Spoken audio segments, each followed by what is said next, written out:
14 de marzo de 2007, 8:00 p.m. En la emblemática calle 77 de Barranquilla, las tradicionales luces de neón azules se apagaron para siempre.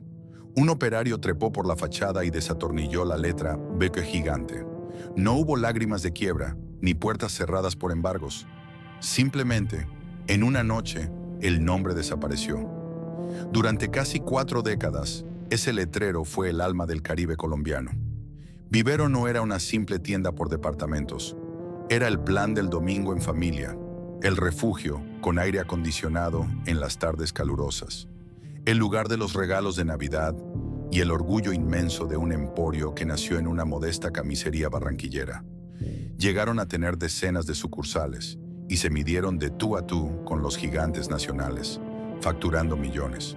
Pero hoy, si caminas por esos mismos pasillos, la esencia costeña se ha esfumado, reemplazada por el frío amarillo corporativo de un conglomerado de Medellín.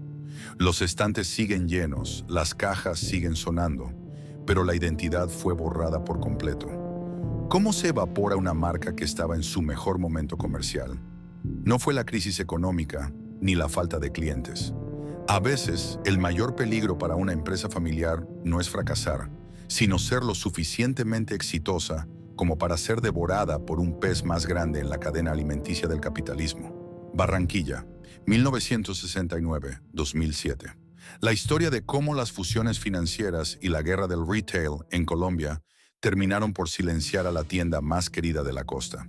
Corría el año 1969.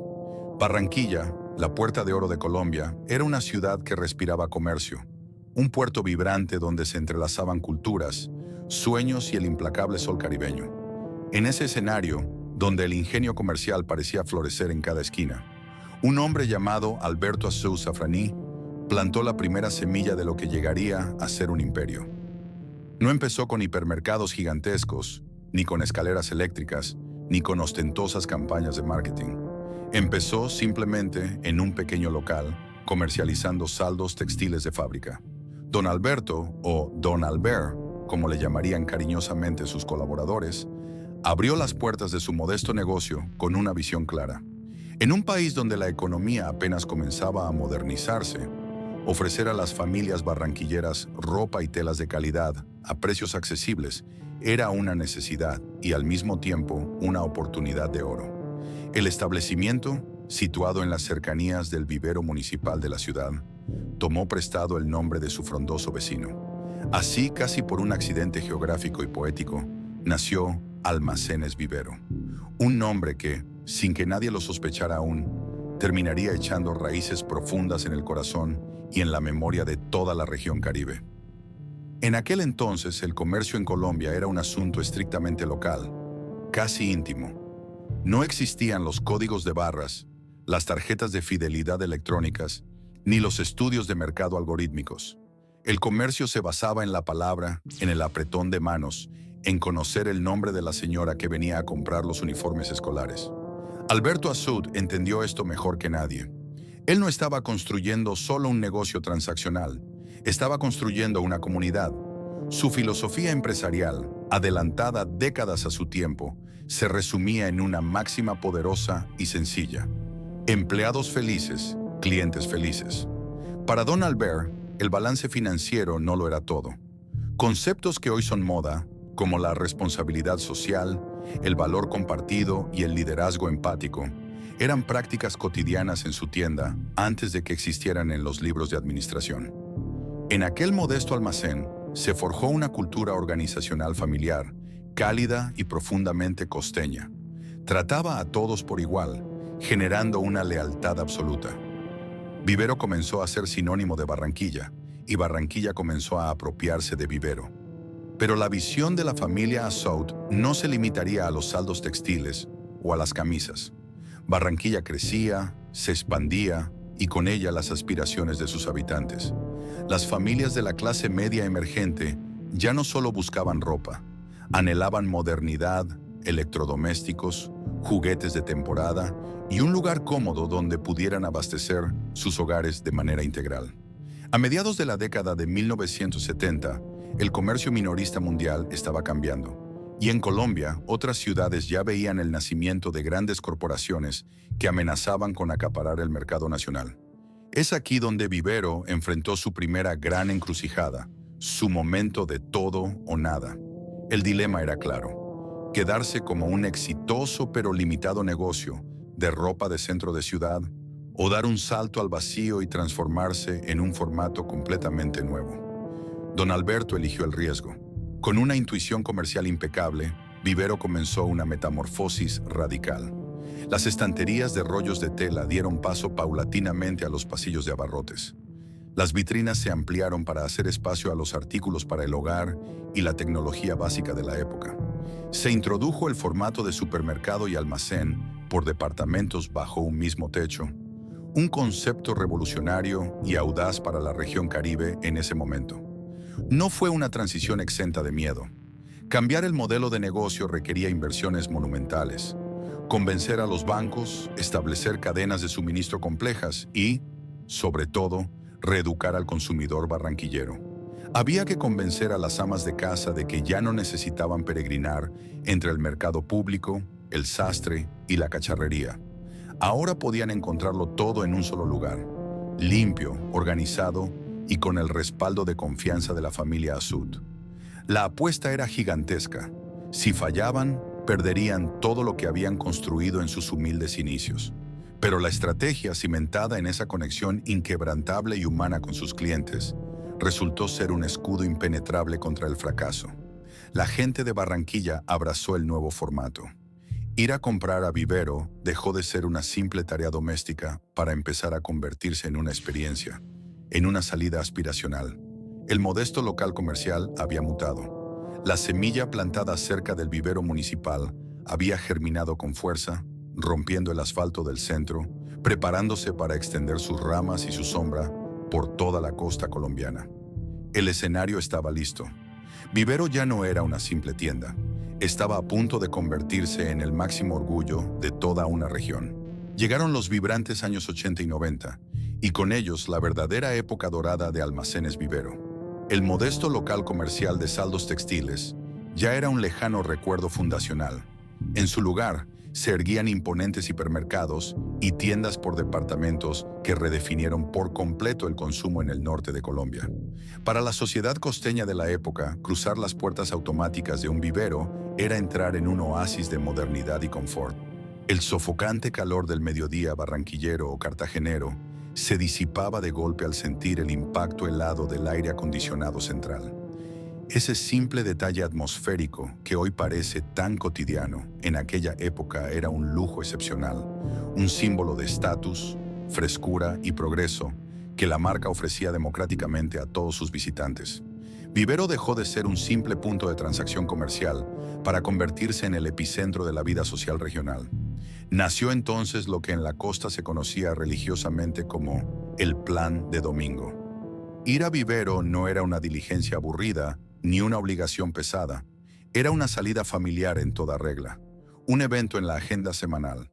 Las familias se vestían con sus mejores ropas de fin de semana para ir a pasear por los anchos e iluminados pasillos.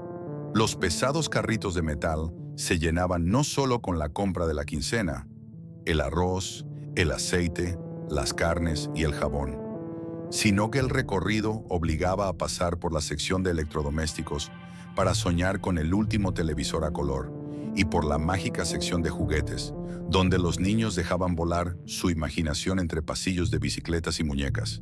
En diciembre, Vivero era la parada obligatoria y el corazón de la festividad. Allí se compraba la ropa para estrenar el 24 y el 31, y se apartaban con antelación los regalos que traería el Niño Dios. El almacén se había incrustado en el tejido emocional de la familia costeña. Con este éxito arrollador en su tierra natal, la directiva supo que era el momento de conquistar el resto del territorio cálido. El inconfundible letrero azul de Vivero comenzó a iluminar los cielos nocturnos de Cartagena, Santa Marta, Valledupar, Sincelejo y Montería. Se convirtieron rápidamente en el gigante indiscutible del Caribe. Construyeron una red logística envidiable y entendieron a la perfección la idiosincrasia de su gente. Sabían qué tipo de música ambiental poner, cómo debían hablar los cajeros para generar empatía ¿Y qué productos locales no podían faltar jamás en la canasta familiar? Eran locales sirviendo a locales, administrados por personas que entendían su tierra. Y eso generaba un sentido de pertenencia y lealtad que ninguna empresa foránea podía comprar ni replicar. Sin embargo, reinar en la costa implicaba enfrentarse día a día a otro coloso que había nacido bajo el mismo sol abrasador. Supertiendas Olímpica. La competencia entre Vivero y Olímpica, la cadena respaldada por la poderosa familia Char, definió el retail caribeño durante décadas. Fue una batalla comercial épica, pero con matices muy claros en la mente del consumidor. Mientras Olímpica se hacía fuerte en las esquinas de los barrios con un formato rápido, conveniente y enfocado en la proximidad, Vivero se consolidó en el imaginario colectivo como el gran almacén por departamentos. Era el formato Big Box antes de que el término anglosajón se popularizara en Colombia. Las familias sabían que para compras rápidas iban a la tienda cercana, pero para hacer el mercado grande y pasear, el destino indiscutible era Vivero. Esta competencia obligó a ambas cadenas a alcanzar niveles de excelencia, beneficiando a millones de consumidores y demostrando que en la costa atlántica había un músculo empresarial formidable. No obstante, en el implacable mundo de los negocios, el éxito es un faro que atrae miradas, y no todas son contemplativas. Al cerrar la década de los 90, Almacenes Vivero reportaba cifras de facturación astronómicas. Habían demostrado que su modelo de hipermercado era inmensamente sólido y rentable. Eran los dueños de un mercado regional poblado, vibrante y económicamente activo. Pero la geografía comercial de Colombia estaba a punto de sufrir un terremoto. En las frías montañas de Antioquia, el Grupo Éxito tomaba una fuerza corporativa inusitada. En Bogotá, Carulla y Almacenes Ley estructuraban planes de dominio nacional. Para estos titanes del interior del país, el verdadero crecimiento significaba expandirse hacia las costas, y en sus radares estratégicos, el gigantesco punto azul de Vivero brillaba con demasiada intensidad. La familia Assaut había construido un imperio inexpugnable desde el afecto local, pero un nuevo siglo se avecinaba, trayendo consigo vientos de globalización. Vivero, en la cima absoluta de su gloria regional, estaba a punto de descubrir que ser el rey del Caribe los convertía automáticamente en el objetivo principal de una guerra nacional por el dominio del retail. Si los años 80 fueron la consolidación del sueño familiar, la década de los 90 trajo consigo un huracán que cambiaría las reglas del juego para siempre en Colombia. Hasta ese momento, el país había funcionado bajo un modelo económico relativamente proteccionista. Las empresas nacionales crecían a su propio ritmo, dominando sus regiones sin la amenaza inminente de depredadores externos. En ese ecosistema cerrado, Almacenes Vivero era un rey indiscutible, un monarca benevolente que conocía a sus súbditos y les daba exactamente lo que querían. Sus vitrinas eran la ventana principal, y a veces la única, a través de la cual la clase media costeña accedía a la modernidad. Pero en 1990, el panorama nacional sufrió un terremoto estructural. El gobierno del entonces presidente César Gaviria implementó la llamada apertura económica, una política agresiva que derribó las barreras arancelarias y abrió de par en par las puertas del país al libre comercio y a la inversión extranjera. De la noche a la mañana, los puertos de Barranquilla, Cartagena y Buenaventura comenzaron a recibir avalanchas de contenedores con productos importados a precios que la industria nacional apenas podía igualar. Para el consumidor colombiano, la apertura fue un despertar deslumbrante. De repente, las estanterías de todos los comercios se inundaron de marcas internacionales, cereales en cajas brillantes, electrodomésticos japoneses y ropa extranjera barata. Sin embargo, para las empresas familiares que habían dominado el retail tradicional, la apertura fue un ultimátum brutal. El mensaje que traía el viento desde los puertos era claro, frío e innegociable. Modernizarse, volverse gigantes o desaparecer. El concepto de retail dejó de ser un oficio de comerciantes de ciudad para convertirse en una guerra de corporaciones de alto calibre. Nuevos formatos comerciales aterrizaron en el país. El término hipermercado empezó a cobrar una fuerza agresiva, ya no solo como un lugar grande para mercar, sino como una máquina devoradora de eficiencias logísticas. Firmas internacionales como Macro comenzaron a clavar sus banderas en el territorio colombiano con almacenes gigantescos de formato mayorista, amenazando los márgenes de ganancia de todos los actores locales. Pero la amenaza más peligrosa para Vivero no venía de Europa o de Estados Unidos. Venía del interior del propio país. Las barreras invisibles que separaban las regiones de Colombia comenzaron a desmoronarse gracias a las mejoras en infraestructura y a la ambición desmedida del capitalismo corporativo. En Medellín, el Grupo Éxito, que había nacido como un almacén textil en el centro de la ciudad, ahora era un monstruo financiero con un apetito expansionista feroz. En Bogotá, la tradicional marca Carulla dominaba el mercado premium y Cadenalco, con sus populares almacenes Ley, tejía una red que buscaba atrapar a cada ciudad intermedia de la geografía nacional. La geografía del retail colombiano se convirtió en un inmenso tablero de ajedrez. Y en ese tablero, las cadenas regionales, sin importar cuán amadas fueran en sus ciudades de origen, pasaron a ser vistas como piezas vulnerables, listas para ser capturadas por los grandes conglomerados.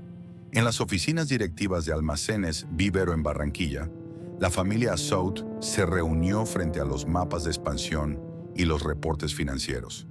Don Alberto y su hijo Sami Assaut, quien tomaría un rol protagónico en la evolución de la empresa, eran hombres de negocios excepcionalmente astutos. No padecían de la ceguera emocional que suele destruir a las empresas familiares.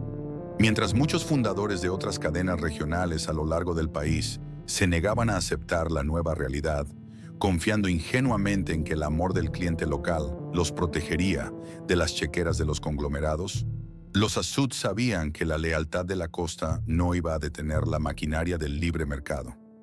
La junta directiva de Vivero entendió la cruda matemática de la globalización. Sobrevivir en la era de los grandes hipermercados y de la apertura económica exigía un volumen de compras masivo para poder negociar precios con los proveedores internacionales. Requería inversiones multimillonarias en tecnología de inventarios, en sistemas de punto de venta, POS, y en cadenas de frío ultra eficientes.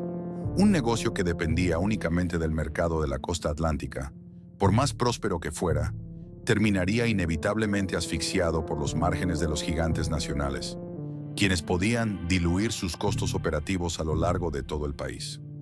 El dilema en la sala de juntas era monumental. Vivero estaba en su punto máximo de rentabilidad y popularidad. Sus locales en Barranquilla y Cartagena estaban siempre a reventar. Pero desde esa cima, los Assaut podían ver venir la tormenta. Si Vivero se quedaba quieto, atrincherado en sus ciudades tradicionales, era cuestión de años para que un grupo Éxito o un competidor extranjero construyera un hipermercado más grande, más moderno y con precios más bajos justo enfrente de sus narices, robándoles a la clientela que habían cultivado durante 3 décadas. Crecer orgánicamente hacia el interior, es decir, abrir tiendas Vivero en Bogotá o en Medellín, habría sido un suicidio financiero. La marca no significaba nada en el centro del país. Competir desde cero contra las marcas paisas o cachacas en su propio territorio habría desangrado los recursos de la compañía. Así que solo quedaba una salida estratégica viable. Una decisión que marcaría el principio del fin para la empresa familiar, tal y como la conocían, pero que aseguraría su valor financiero en el nuevo milenio. Había que buscar aliados. Había que unir fuerzas con alguien del interior del país que tuviera el mismo problema. Una marca fuerte pero geográficamente limitada, que necesitara músculo financiero y volumen para defenderse de la inminente concentración del retail en manos de un solo gigante. La familia, que empezó vendiendo saldos de camisas junto a un parque municipal en Barranquilla, entendió que, para que su obra sobreviviera a la apertura económica, debía dejar de ser únicamente barranquillera. Guardaron el orgullo regional en un cajón y empezaron a buscar un socio estratégico en las frías calles de Bogotá. Estaban a punto de estructurar una de las jugadas maestras más fascinantes de la historia empresarial colombiana, pero que, a largo plazo, sería el abrazo mortal para su propio nombre. El escenario estaba listo para el matrimonio del siglo. El amanecer del nuevo milenio trajo consigo uno de los movimientos empresariales más audaces en la historia de Colombia. Era el año 2000, mientras el mundo celebraba el cambio de época y temía el colapso de los sistemas informáticos. En las altas esferas corporativas del país se estaba gestando una alianza que reconfiguraría por completo el mapa del consumo. La familia South había llegado a la conclusión ineludible de que la supervivencia a largo plazo requería una unión estratégica. El aliado perfecto no estaba en la costa, sino a más de 1000 kilómetros de distancia, en las frías y formales calles de Bogotá. Ese aliado era Carulla, fundada en 1905 por el inmigrante español José Carulla Vidal. Esta cadena de supermercados era una institución sagrada en la capital. Carulla representaba la elegancia, el formato premium, el lugar donde las familias tradicionales bogotanas compraban sus vinos importados, sus quesos madurados y su pan fresco.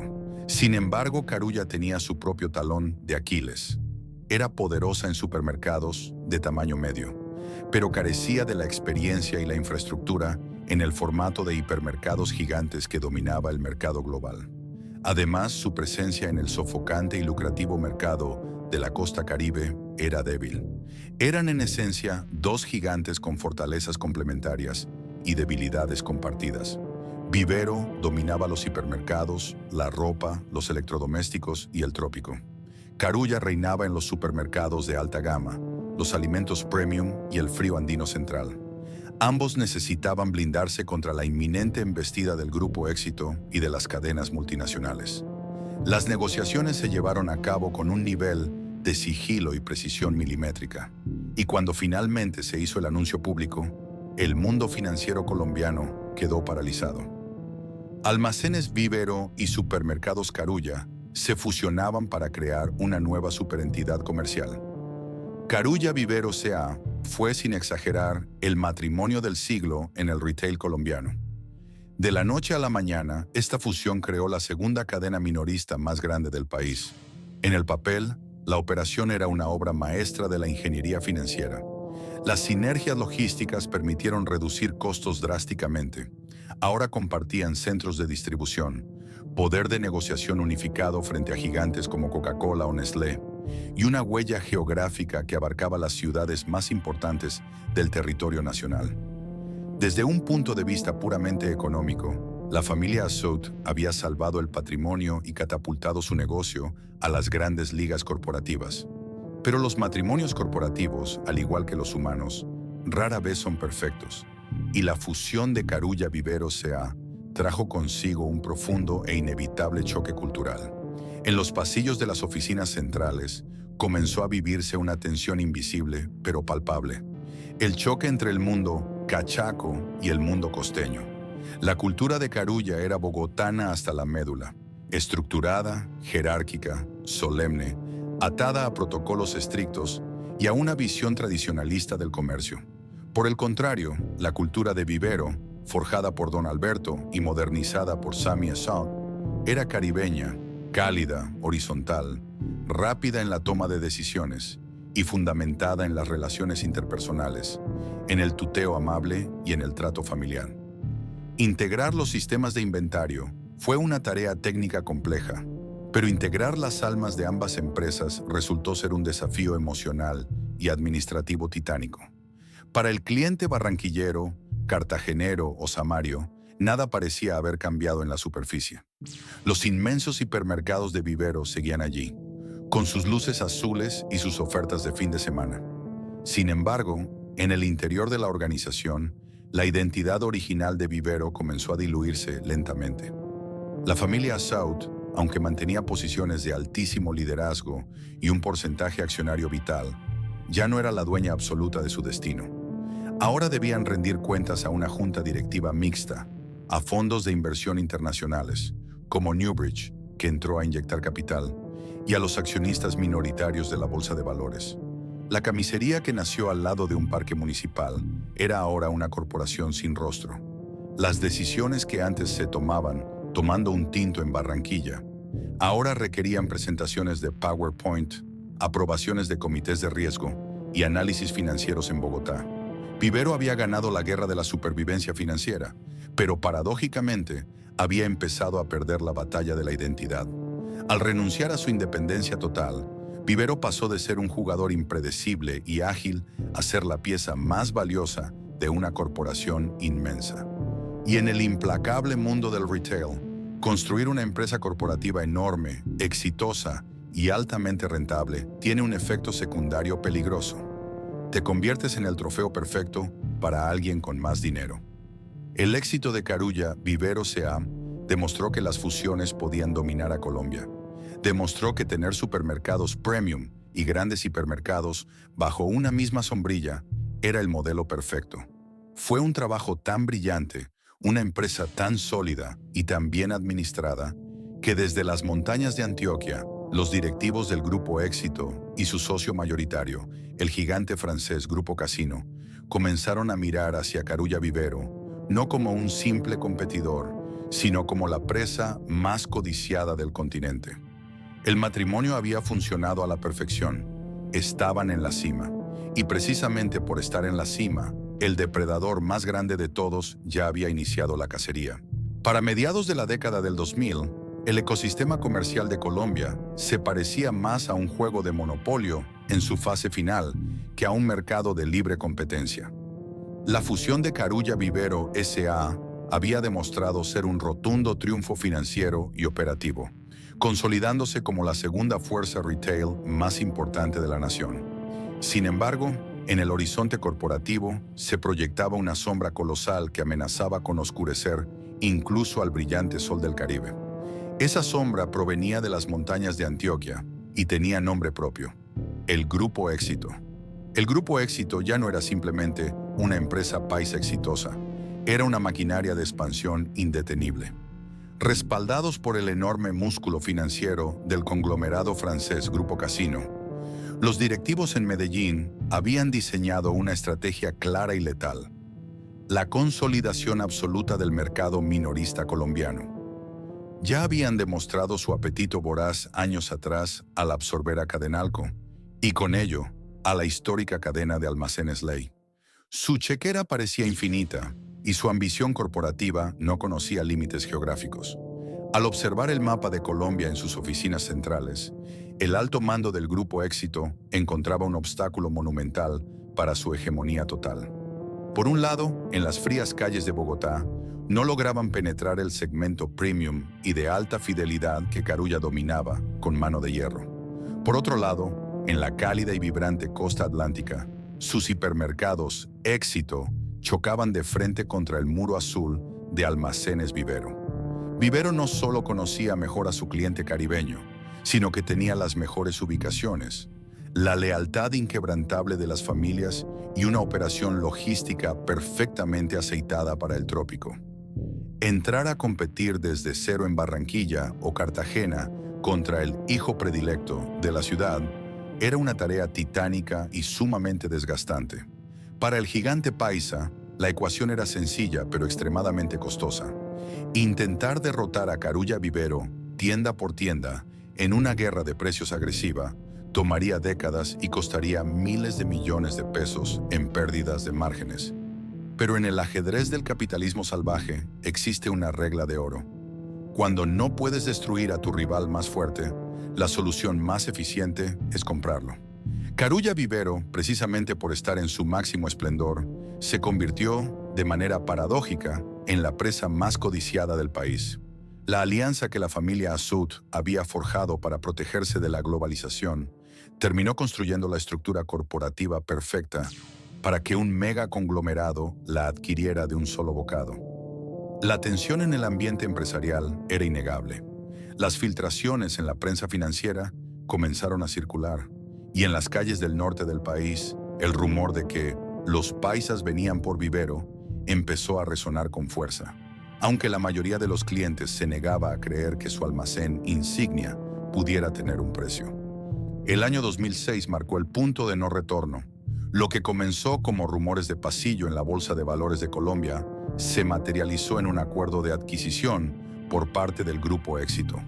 Es crucial detenerse y entender la naturaleza de este momento, porque rompe por completo con el mito clásico de la desaparición empresarial. Almacenes. Vivero no estaba en quiebra. No había pasillos vacíos, ni deudas asfixiantes, ni proveedores exigiendo pagos atrasados. Vivero y su socio Carulla estaban en la cúspide de su rendimiento, generando ingresos envidiables y operando locales repletos de compradores. ¿Por qué entonces la familia Asut y sus socios decidirían vender el imperio que tanto sudor, tiempo y arraigo costeño les había costado construir? La respuesta yace en la fría y pragmática lógica de los negocios a gran escala. La oferta que puso el Grupo Éxito sobre la mesa era simplemente irrechazable. Las valoraciones de las acciones de Carulla Vivero estaban en su pico histórico. Además, los fondos de inversión extranjeros que habían entrado en la fusión presionaban lógicamente por obtener su retorno sobre la inversión, ROI. Para los fundadores, enfrentarse a una guerra de desgaste a largo plazo contra el Éxito, apoyado por el gigantesco capital europeo de casino, habría significado tener que sacrificar sus márgenes de ganancia para competir, lo que eventualmente habría destruido el valor patrimonial de la empresa familiar. Vender en el momento de mayor éxito y rentabilidad era la salida más inteligente desde la perspectiva financiera.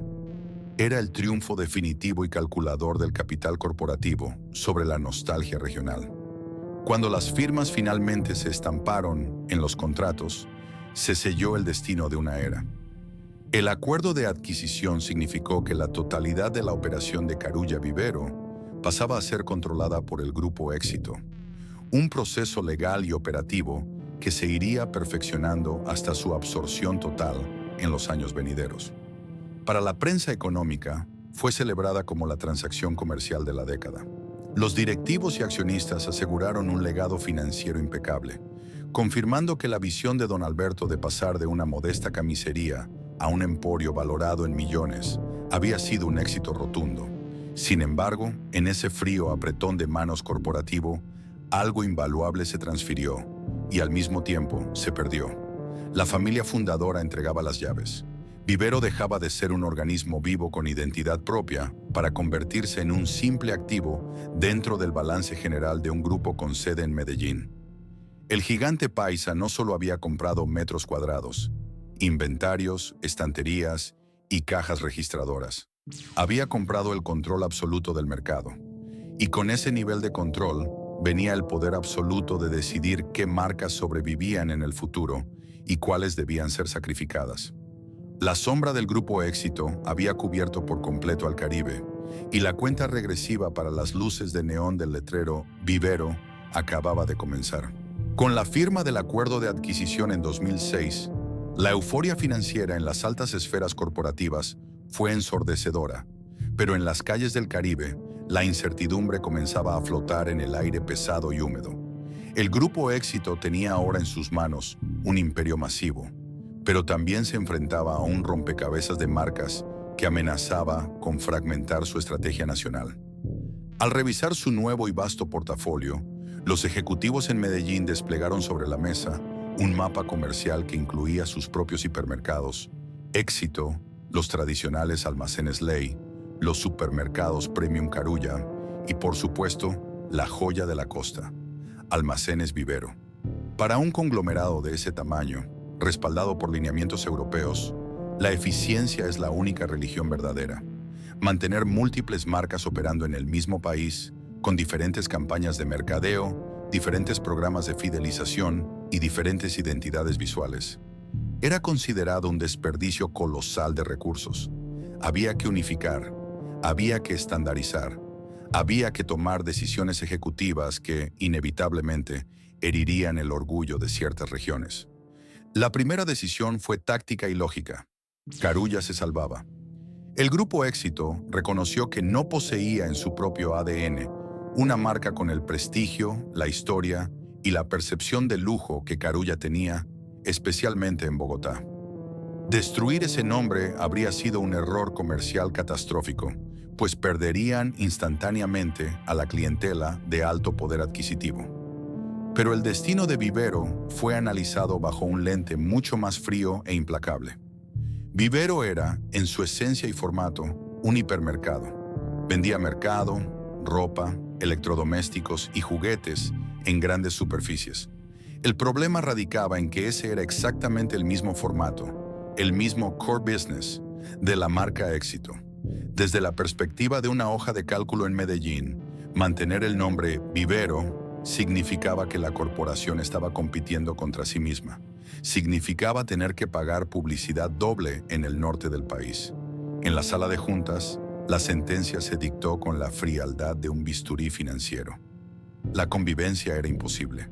El amarillo vibrante de Éxito tenía que ser la única bandera nacional en el formato de hipermercados. El azul tradicional de Vivero, ese color que había iluminado las noches de Barranquilla y Cartagena durante casi 40 años, no encajaba en la nueva matriz de homogeneización corporativa. La decisión estaba tomada. No bastaba con haber comprado la empresa.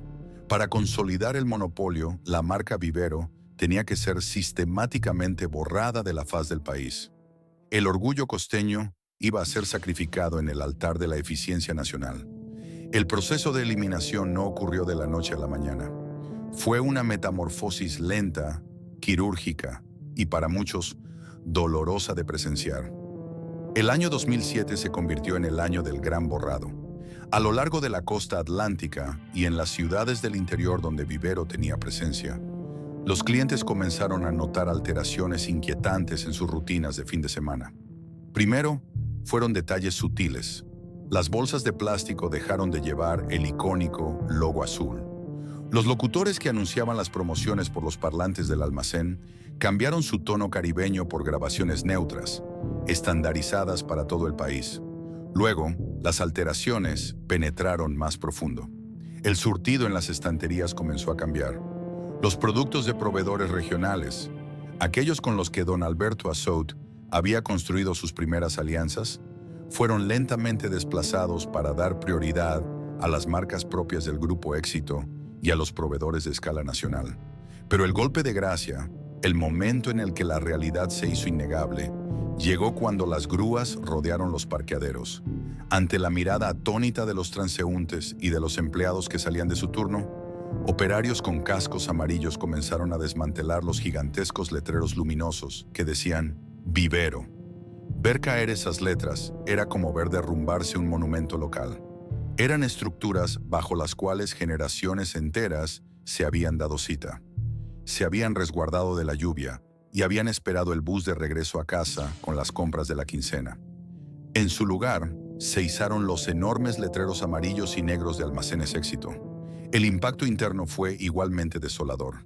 Cientos de empleados que habían forjado su vida laboral bajo la filosofía de empleados felices, clientes felices de la familia Assaut, que sentían que trabajaban para una gran familia costeña, de repente tuvieron que entregar sus viejos uniformes. Al ponerse la camisa amarilla del Éxito, muchos sintieron que ya no eran anfitriones en su propia casa, sino simples números de nómina en una corporación antioqueña distante. Tenían que aprender nuevos protocolos, nuevos saludos corporativos y adaptarse a una burocracia que no entendía de tratos informales ni de tuteos de barrio. Para el consumidor, el shock fue profundo. Entrar a esos locales en los meses siguientes fue una experiencia disonante. El edificio era el mismo, la dirección era la misma, el aire acondicionado seguía enfriando los mismos pasillos anchos, pero el alma del lugar había sido extirpada. Ya no era nuestro almacén, ahora era una sucursal más de una cadena masiva. La desaparición de Vivero probó una verdad aterradora del capitalismo moderno. Una marca no necesita estar quebrada, ni endeudada, ni abandonada por sus clientes para morir. A veces, ser demasiado buena, demasiado rentable y demasiado atractiva es precisamente lo que firma su sentencia de muerte. Vivero no fracasó, fue aniquilada por su propio éxito. Y con la caída de su último letrero azul, el Caribe colombiano perdió mucho más que un lugar para mercar. Perdió una parte irreemplazable de su identidad comercial. Cuando las puertas automáticas se abrieron la mañana siguiente al cambio definitivo de letreros, los clientes habituales en Barranquilla, Cartagena, Santa Marta y Valledupar entraron a hacer sus compras por pura fuerza de la costumbre. A primera vista, la geografía del lugar era idéntica. Las cajas registradoras estaban en el mismo sitio. La sección de frutas y verduras ocupaba el mismo rincón. y el aire acondicionado seguía combatiendo el implacable calor caribeño con la misma intensidad. Sin embargo, a medida que los consumidores empujaban sus carritos por los pasillos, una sensación de vacío comenzó a instalarse. Algo invisible, pero profundamente arraigado, había desaparecido. Lo primero que el cliente perdió fue la intimidad comercial. El Grupo Éxito, con su impecable maquinaria de eficiencia, trajo consigo la doctrina del planograma corporativo. Esto significaba que la disposición de los productos ya no se decidía en una oficina en Barranquilla, pensando en los gustos exactos de la señora que preparaba el almuerzo dominical en el barrio El Prado o en Manga. Ahora, la distribución de las estanterías era dictada por un software centralizado y un algoritmo ejecutado desde una matriz en Envigado, Antioquia. El surtido se estandarizó para cumplir con métricas nacionales, marcas locales, dulces típicos, cortes de carne específicos de la región y proveedores pequeños que habían crecido de la mano de don Alberto Assaud, encontraron cada vez menos espacio en los anaqueles. Fueron desplazados por las marcas propias del nuevo dueño y por multinacionales que compraban el espacio a nivel nacional. Si un producto no cumplía con la cuota de rotación exigida por el gigante paisa, desaparecía sin piedad. El consumidor costeño se dio cuenta, con amargura, de que su supermercado ya no reflejaba su despensa. Ahora reflejaba una hoja de cálculo unificada para toda Colombia. Además, se perdió la sintonía con el calendario emocional de la región. Vivero entendía que el Carnaval de Barranquilla, las fiestas del 11 de noviembre en Cartagena o la temporada de béisbol no eran simples fechas. Eran estados de ánimo que dictaban cómo y qué compraba la gente. Las promociones, los famosos madrugones y la decoración de la tienda solían vibrar al mismo ritmo que la calle. Con la llegada de la Administración Nacional, las campañas de mercadeo se volvieron genéricas. Las ofertas eran idénticas a las que se publicaban en Bogotá, Cali o Bucaramanga. El almacén dejó de ser un participante activo en la cultura local para convertirse en un mero espectador corporativo. Pero la pérdida más dolorosa para el cliente no fue material, fue psicológica. Se perdió el sentido de pertenencia. Durante casi 4 décadas, ir a Almacenes Vivero era ir a un lugar que los costeños sentían como propio. Era el triunfo del ingenio regional, la prueba tangible de que en la costa también se podían construir imperios majestuosos capaces de mirar a los ojos a las élites andinas. Vivero era nuestro. Al desaparecer el letrero y ser reemplazado por la marca hegemónica antioqueña, el consumidor sintió que su región había sido conquistada, que el orgullo local había sido doblegado por la chequera del interior. Esta desconexión se reflejó de inmediato en el servicio al cliente. El trato cálido, espontáneo y genuinamente caribeño que caracterizaba a los empleados de Vivero se vio asfixiado por los manuales de procedimientos corporativos. El saludo familiar y el tuteo amable fueron reemplazados por frases de cajón estrictamente monitoreadas. Bienvenido a Almacenes Éxito. ¿Acumula puntos? ¿Desea donar sus vueltas? Los empleados, ahora bajo el escrutinio de supervisores regionales que medían su rendimiento con cronómetros, perdieron la sonrisa genuina del anfitrión para adoptar la expresión apresurada de un operario de línea de ensamblaje. El factor humano fue sacrificado en nombre del tiempo de transacción. Para las familias de la costa, el plan de domingo perdió su magia. Ir a mercar volvió a ser lo que era antes de que existiera Vivero. Una simple obligación logística, una tarea doméstica carente de alma. Los amplios pasillos se sentían más fríos, no por el aire acondicionado, sino por la ausencia de esa familiaridad vibrante. Los niños que antes corrían emocionados por la sección de juguetes de Vivero, ahora caminaban mecánicamente junto a sus padres por un hipermercado que era exactamente igual al que podrían encontrar a 1000 kilómetros de distancia. Con la desaparición de Almacenes Vivero, el cliente colombiano experimentó la verdadera consecuencia oculta de las fusiones y adquisiciones corporativas. Comprendió que cuando las grandes empresas hablan de sinergias, eficiencia y modernización, a menudo lo hacen a costa de la identidad, la tradición y el calor humano. El cliente ganó, quizás, un sistema de puntos a nivel nacional y promociones masivas, pero perdió para siempre la reconfortante sensación de comprar en casa. Y aunque el edificio siguió en pie, facturando millones, la lealtad emocional fue algo que el Grupo Éxito nunca pudo comprar ni incluir en su balance general. El año 2010 marcó el final burocrático de una agonía que había comenzado varios años atrás.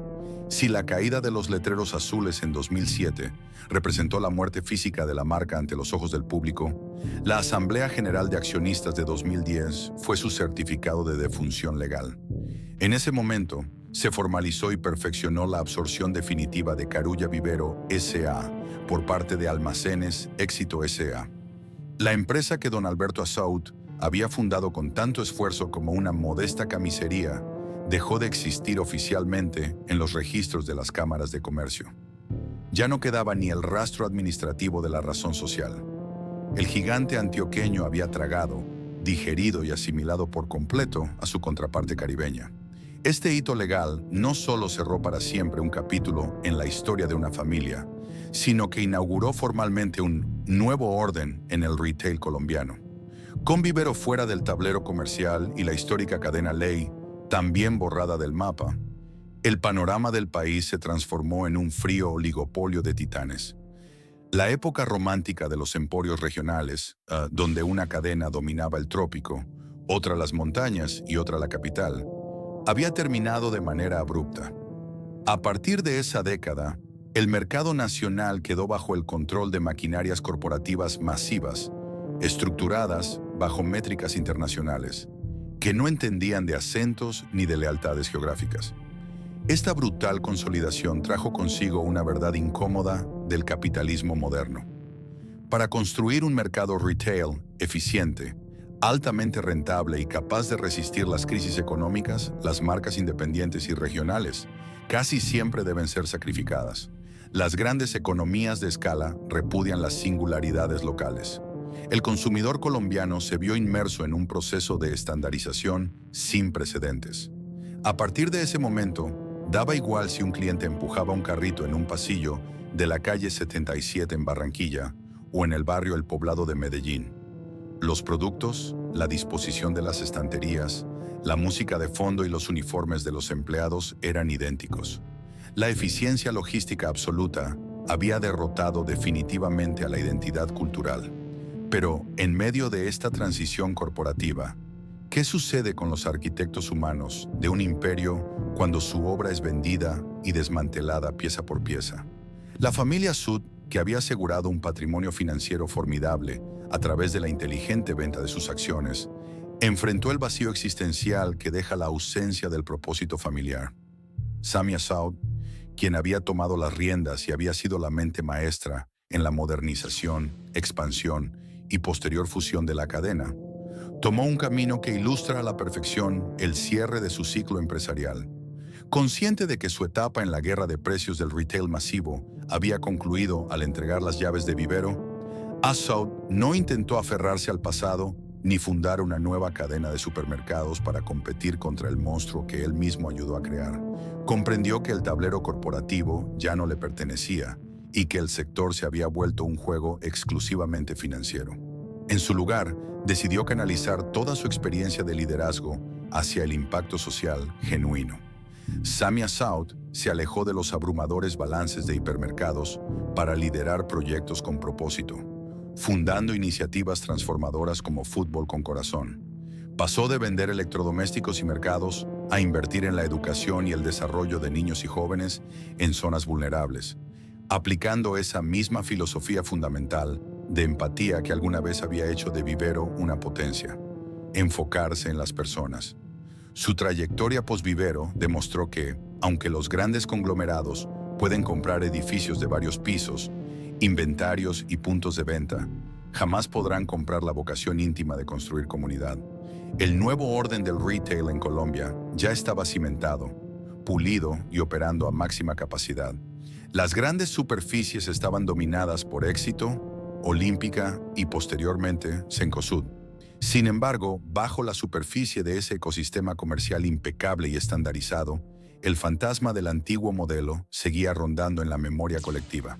El sistema de supermercados de Colombia se volvió perfecto en sus números, pero estéril en sus emociones.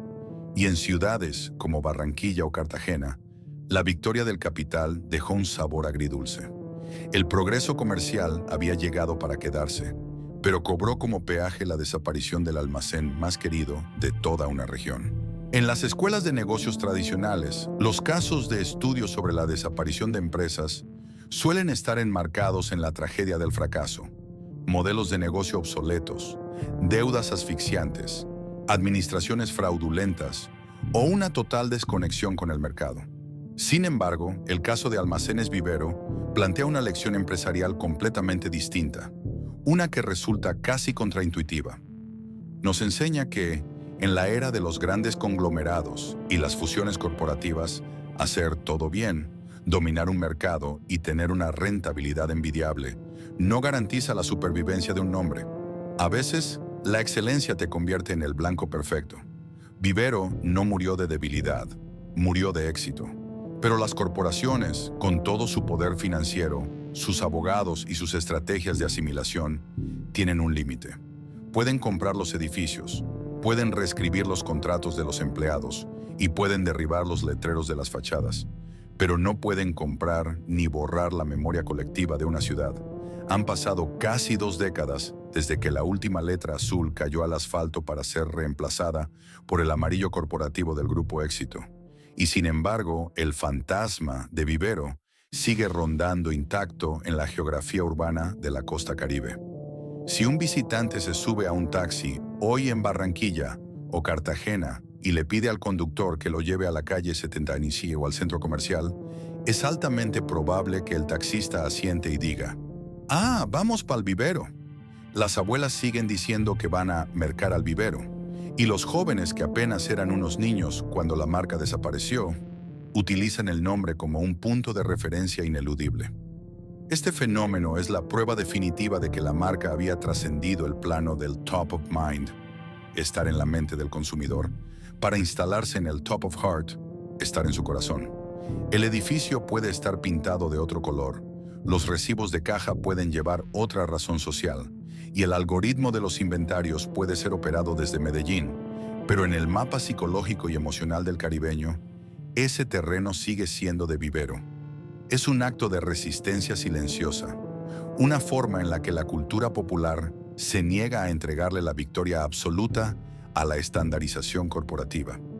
El legado de Don Alberto Assaut y de la marca que construyó va mucho más allá de la historia del retail en Colombia. Su obra fue una inyección de dignidad regional.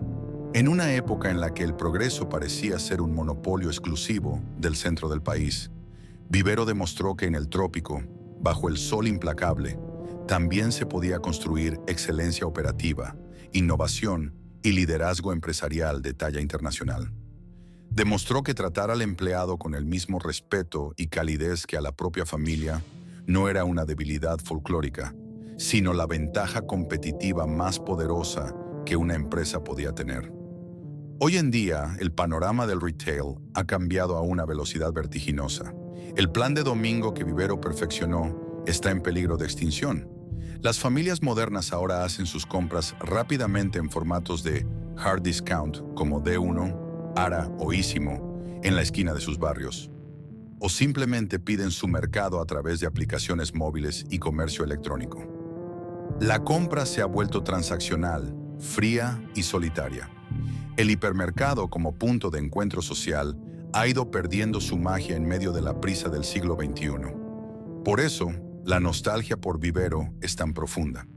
Cuando los colombianos de la costa recuerdan aquellos amplios pasillos azules, no solo extrañan un supermercado, añoran una época más simple, un tiempo en el que la vida transcurría a un ritmo menos acelerado. Recuerdan las manos de sus padres empujando el carrito, la emoción de escoger un juguete en diciembre y la sensación de pertenecer a una comunidad donde el tendero, convertido en magnate, nunca dejó de tratarlos como a sus vecinos.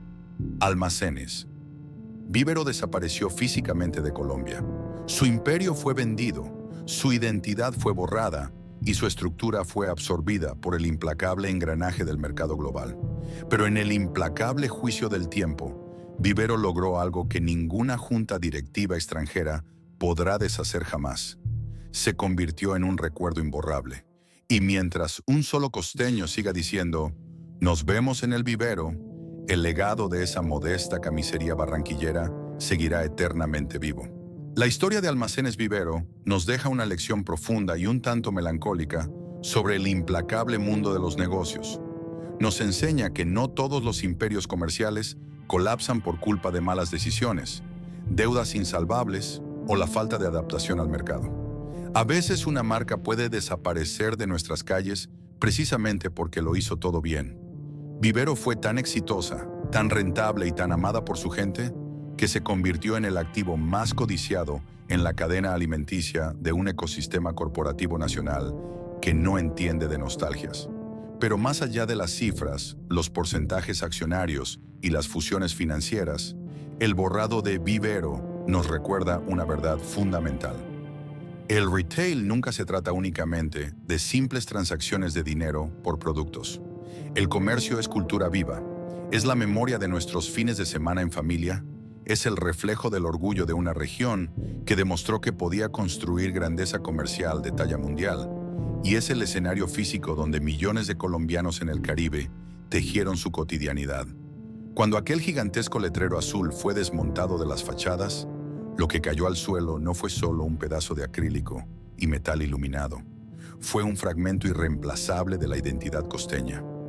La historia del comercio en Colombia es, en el fondo, la historia de nuestras propias vidas y de cómo nuestras ciudades han ido cambiando, ganando, quizás, eficiencia logística, pero perdiendo un poco del calor de lo nuestro. ¿Y tú, qué recuerdo guardas de Almacenes Vivero? ¿Cuál fue esa compra inolvidable, ese paseo de domingo familiar o ese juguete de diciembre que se quedó grabado para siempre en tu memoria? Déjanos tu historia aquí abajo en los comentarios. Queremos leerte y ayudar a mantener vivo ese legado regional. Si este viaje a través de la memoria te conmovió, suscríbete al canal, dale me gusta al video y compártelo con esa persona especial con la que solías caminar por esos pasillos azules. Nos vemos en el próximo documental, explorando las marcas que construyeron y a veces dejaron atrás a Colombia.